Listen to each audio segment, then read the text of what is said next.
खबरदार मुख्यमंत्री खबरदार खबरदार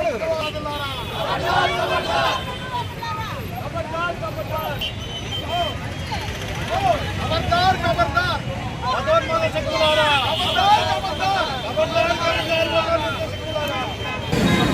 నిన్నటి రోజున 22/4/2025 భారతదేశ పౌరులందరికీ కూడా ఒక బ్లాక్ డే, ఒక చీకటి దినం.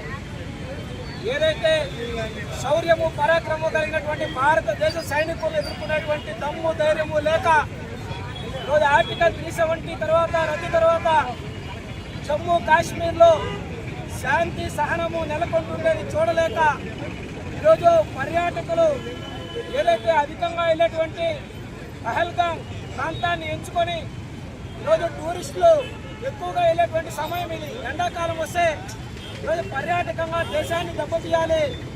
అక్కడ ఎవరైతే సామాన్య పేద ముస్లింలు ఈ పర్యాటక రంగంపై ఆధారపడి బతుకుతుంటారో వాళ్ళకి పొట్టకూటికి కూడా లేకుండా చేస్తే మళ్ళీ ఆ యొక్క అమాయక ముస్లిం సమాజాన్ని ప్రలోభ పెట్టి ఉగ్రవాదం వైపు తీసుకువెళ్ళొచ్చినటువంటి ఒక కుట్రలో భాగంగా ఈరోజు దాడి చేసిన వాళ్ళలో మాజీ పాకిస్తాన్ సైనికులు కూడా ఉన్నాయని చెప్పి ఈరోజు అధికార వర్గాలు చెబుతా ఉన్నాయి. మరి ఇటువంటి వారిని ఉపేక్షిస్తే ఈరోజు జమ్మూ కాశ్మీర్లో జరిగింది, రేపు ఆంధ్రప్రదేశ్లోనో తెలంగాణలో జరగదన్నటువంటి గ్యారంటీ ఏముంది? ఈరోజు ప్రపంచంలోనే బలమైన నాయకుడు నరేంద్ర మోడీ అని మనం చెప్పుకుంటా ఉన్నాం. ప్రజల్లో విశ్వాసం నిలబడాలంటే ఈ చర్యకు ప్రతిచర్య చాలా బలంగా ఉండాలని జనసేన పార్టీ తరఫున మేమంతా కూడా కోరుకుంటా ఉన్నాం. ఎవరైతే దాడిలో ఉగ్రవాదానికి మతం లేదంటూనే మతం అడిగి మరీ చంపారు అంటే ఈ మత ఛాందసం ఏ స్థాయిలో ఉందో కూడా సమాజం ఆలోచన చేయాల్సినటువంటి అవసరం ఉంది.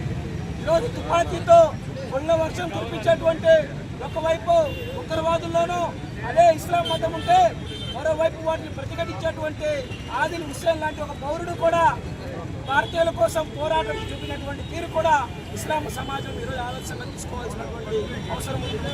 ఈరోజు జనసేన పార్టీ తరఫున 3 రోజుల సంతాప దినాలతో పాటు అనేక నిరసన కార్యక్రమాలు చేస్తా ఉన్నాం.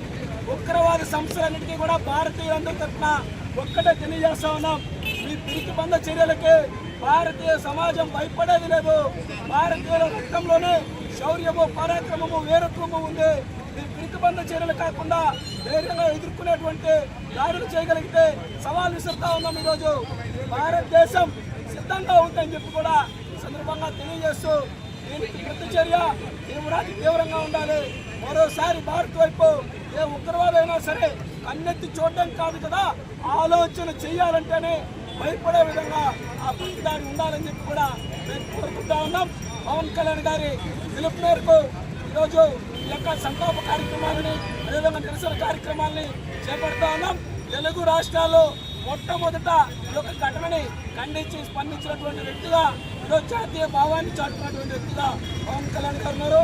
మరో ముఖ్యమైన విషయం, ఈ చనిపోయినటువంటి వ్యక్తుల్లో నెల్లూరు జిల్లా కావలికి చెందినటువంటి వ్యక్తి మధుసూదన్ రావు గారు కూడా ఉన్నారు.